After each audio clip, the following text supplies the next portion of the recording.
ಆತ್ಮೀಯ ವೀಕ್ಷಕರೇ, ಆರ್ಫೈ ನ್ಯೂಸ್ಗೆ ಸ್ವಾಗತ. ನಾನು ನಿಮ್ಮ ನವೀನ್ ಕೆಕೆ.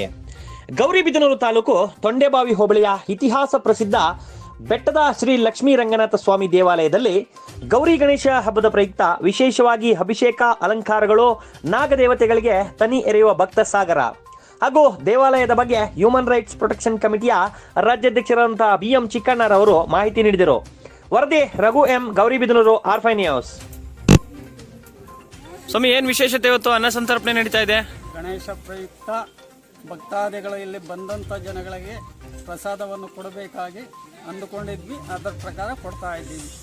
ಸ್ವಾಮಿ, ಇದು ನೀವು ಮಾತ್ರ ಕೊಡ್ತಾ ಇರೋದಾ ಅಥವಾ ಭಕ್ತಾದಿಗಳಿಗೆಲ್ಲ? ಭಕ್ತಾದಿಗಳು ಇದ್ದಾರೆ, ನಾವು ಸೇರಿದ್ವಿ.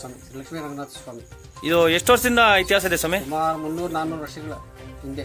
ಸುಮಾರು 600 ವರ್ಷ ಇತಿಹಾಸ ಇದೆ ಅಂತಾರೆ. ಇದೆ ಸ್ವಾಮಿ. ಇದು ಬೇಲೂರು ಹಳೇಬೀಡು ಆ ಫೀಲ್ಡಲ್ಲಿ ಆಗಿರೋದು.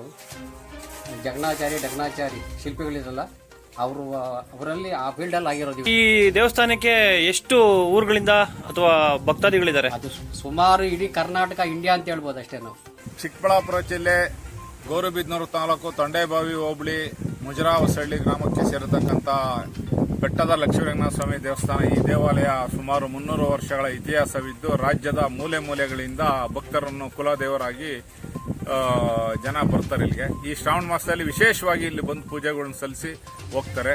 ಈ ಬೆಟ್ಟದ ಈ ದೇವಸ್ಥಾನ ಶಿಥಿಲವಾಗಿದ್ದು ಇದನ್ನ ಜೀರ್ಣೋದ್ಧಾರ ಮಾಡಬೇಕು ಅಂತೇಳಿ ಈಗಾಗಲೇ ಜೀರ್ಣೋದ್ಧಾರ ಸಮಿತಿ ರಚನೆಯಾಗಿದೆ. ಜೀರ್ಣೋದ್ಧಾರ ಸಮಿತಿ ಅವರೆಲ್ಲ ಮತ್ತೆ ಈ ಗ್ರಾಮದ ಎಲ್ಲರೂ ಸೇರಿಕೊಂಡು ಈ ದೇವಸ್ಥಾನನ ಜೀರ್ಣೋದ್ಧಾರ ಮಾಡೋಕ್ಕೆ ಪಣ ತೊಟ್ಟು ನಿಂತಿದ್ದಾರೆ. ಇನ್ನೇನು ಅನುಮತಿ ಬಂದಿದ ತಕ್ಷಣ ಜೀರ್ಣೋದ್ಧಾರ ಕೆಲಸ ಆಗುತ್ತೆ. ಅದೇ ರೀತಿ ಇಲ್ಲಿ ಅನ್ನದಾಸೋಹ ಕಮಿಟಿಯವರು ಸದಾ ಕಾಲ ಮಾಡ್ತಾನೆ ಇದ್ದಾರೆ. ಮತ್ತೆ ಇಲ್ಲಿ ಬಾತ್ರೂಮ್ ವ್ಯವಸ್ಥೆ ಇರಲಿಲ್ಲ. ಈ ಬಾತ್ರೂಮ್ ವ್ಯವಸ್ಥೆನ ನಮ್ಮ ಹ್ಯೂಮನ್ ರೈಟ್ಸ್ ಪ್ರೊಟೆಕ್ಷನ್ ಕಮಿಟಿಯಿಂದ ಒತ್ತಾಯ ಮಾಡಿ ಎಲ್ಲ ಮಾಡಿರೋದಕ್ಕೆ ನಮ್ಮ ಕಲ್ನಾಯಕನಹಳ್ಳಿ ಗ್ರಾಮ ಪಂಚಾಯಿತಿ ವತಿಯಿಂದ 4 ಬಾತ್ರೂಮ್ಗಳನ್ನ ವ್ಯವಸ್ಥೆ ಮಾಡಿಕೊಟ್ಟಿದ್ದಾರೆ. ಈ ಬಾತ್ರೂಮಿಂದ ಹಲವಾರು ಹೆಂಗಸರು, ಮಕ್ಕಳು, ಹಿರಿಯ ನಾಗರಿಕರಿಗೆ ತೊಂದರೆ ಆಗೋಂಥದ್ದನ್ನು ತಪ್ಪಿಸಿ ಇವತ್ತು ಸುಸಜ್ಜಿತವಾಗಿ ಸ್ನಾನದ ಮನೆ ಮತ್ತು ಬಾತ್ರೂಮ್ ಆಗಿದೆ. ಅದೇ ರೀತಿ ಇಲ್ಲಿಗೆ ಹಿರಿಯ ನಾಗರಿಕರು, ಹ್ಯಾಂಡಿಕ್ಯಾಪ್ಟು ಮತ್ತು ಹೆಂಗಸರು ಮಕ್ಕಳುಗಳು ಮೇಲಕ್ಕೆ ಬರೋಕ್ಕಾಗ್ತಿರಲ್ಲ.